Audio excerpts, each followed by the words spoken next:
Attention advice. நண்பனுக்கு கோயில் கட்டும் நடனம்.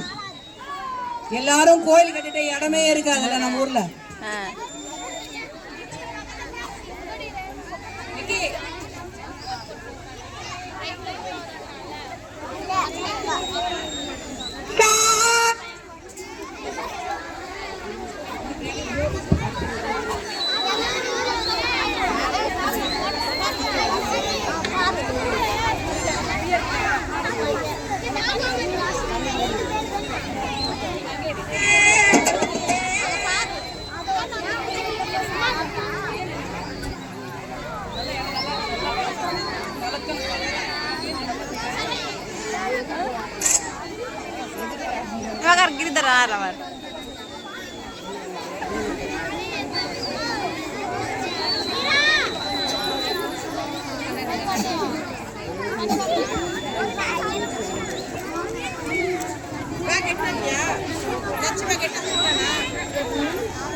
அந்த தியேட்டர் உள்ள பூந்து நான் படத்தை பாப்பா ஃபர்ஸ்ட் நாள்ல அவங்க அம்மா வாண்ட சொல்லுவோம் அவங்க அப்பா வாண்ட சொல்லுவோம் எங்க அண்ணன் வந்து இனிமே கட்டோட்டுக்கு மாலை போடுவா பத்தடிக்கு டான்ஸ் ஆடுவா கஷ்டத்தெல்லாம் வாரம் தள்ளுவா படத்தை பத்தி வெளியே கெட்ட சொல்லுவா நான் ஃபேமஸ் ஆவத்தில் தருவா போஸ்டர் ஓட்டுவா நான் டான்ஸை பார்த்து தட்டுவா கையை தட்டுவா அவன் கஷ்டப்பட்ட காசு குத்தி டிக்கெட்டை வாங்குவான் பட 100 நாள் மாடு நின்று சாமி வேண்டுவான் நண்பனுக்கு கோவில கட்டி கட்டி கட்டி போவ மாட்டான் உன்னத்தை விட்டு இருக்க பெண்டோட பீச்சி நான் நட்பு தாண்ட என்னோட மூச்சி